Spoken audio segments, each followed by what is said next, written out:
はじめまして。もう一度ひらがなのビデオへようこそ。今日はいのひらがなだけ勉強しています。まず、このシャツは違います。日本語で日本の山々です。しかし、英語で山々は読んでいます。この言葉は違います。それがしょうがない。昨日は散髪をしに行きました。でも、ちょっと短いすぎると思います。Welcome back to another DIY Japanese alphabet video. If it's your first time here, Hiragana in HD is for beginners to the Japanese language who are trying to read and write Japanese by learning Hiragana, one of Japan's alphabet systems. I'm not an official Japanese teacher. This video will be about understanding one set of Hiragana or kana at a time, and maybe along the way you'll learn some vocabulary as long as the odd grammar particle. And before I move on, just to let you know that kana is also the general name for Hiragana and katakana symbols, and I'll be using it as well in this video to perhaps expand my vocabulary a little and make it a bit easier for you. So, in this video, we'll be covering over 2-letter kana symbols that end with the letter I. There are only 7 hiragana to learn because there are no symbols for Wii nor Yi.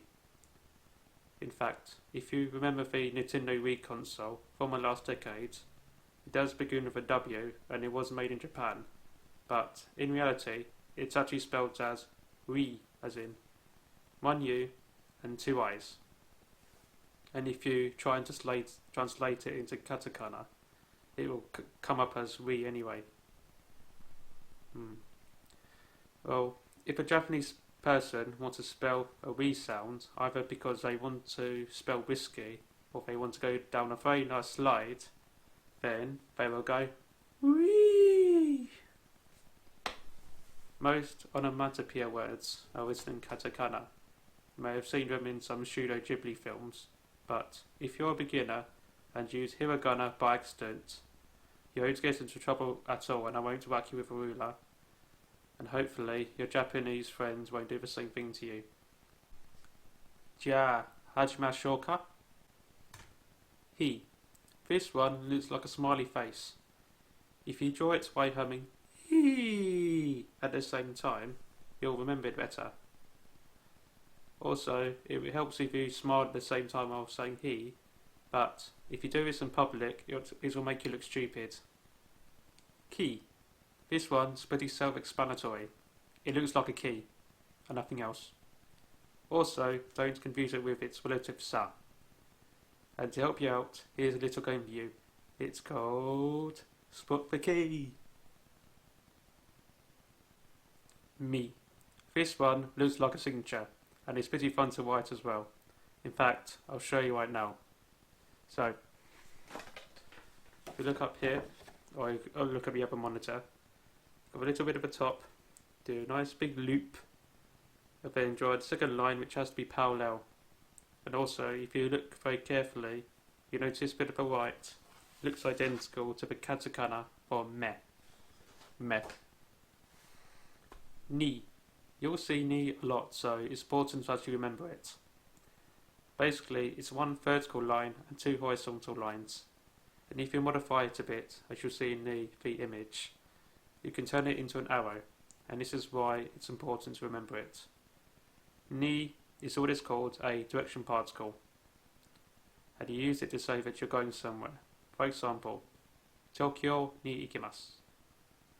Now, if you remember my last lesson, which you probably don't, you can also use as a direction particle as well. So, what's the difference? Is solely used just to say you're going somewhere, but ni has more than 3 different uses, as I'll demonstrate. So, you can also use ni when you're telling the time, or when you can vaguely say that an object is on top of another. So, I'll show you the examples. Nihon ni ikimasu. Rokuji ni ikimasu. Terebi wa tebu no ue ni arimasu. Now, if you find that too complicated to learn, and you just simply want to say where you are at this exact point in time, you can just say Nihon ni imasu or Wandon ni imasu. It basically says you're at this certain place at a certain point in time. Now, let's roughly summarise these 3 bullet points again. Li or we, this one is basically 2 vertical lines. They do actually look like R and I put together, but you draw the left one first, followed by the right. And sometimes li or we can be written in one line as well, as you'll see by the picture. If you're learning hiragana, then you should know what the 2 variants look like. Now, before I cover the last 2 hiraganas, there's something I need to tell you. The syllables T and C, those will exist in Japanese, because native speakers can't pronounce them nor understand them. So, instead of T and C, you have chi and shi, respectively. Chi. If you're already familiar with some hiragana, it looks like a mirror image of sa. Don't get them mixed up. Chi looks like the number 5, except that the top line of a number has been pushed down and expanded to become chi. And in case you're wondering, I made those little videos in the corner as well. Also, chi with the dashes on the top right becomes di. It may look hard, but this certain symbol is not recognised in the Japanese language, and you don't need to worry about learning di at all. Shi. This one reminds me of a roller coaster. If you draw it very slowly like this, and say shi at the same time, you'll have no trouble remembering it. And 2 more things. 90% of the time, she is pronounced sh instead of she. While most language books spell it as she, the only time you'll hear the I at the end of the symbol, or kana, is if the I hiragana is at the end. For example, tonoshi, fun, and tonoshikata, it was fun. Also, bear in mind that just like the United Kingdom, Japan has regional accents as well, and while one region will say she, another will say she. Oh, excuse me. She, with the dashes on the top right, will say G. It's important to remember G as well, because if you want to tell the time, you say G after the number. For example, for 6 o'clock, you say Rokuji. Here are some words that you can make using the I kanas alone. So, chi, which means father, mi, ear, kibishi, strict, migi, right, so watashi no migi, demo, anata no migi, and ni, which means 2. Also, watch out for homophones. They're quite common in Japanese as well. So, 2 o'clock in Japanese is niji. But how do you want to say rainbow as well? Well, you don't need to, because rainbow in Japanese is also niji as well. Omoshirai ne.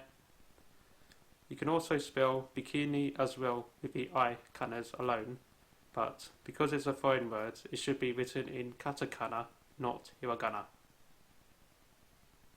And that is not the end of the video.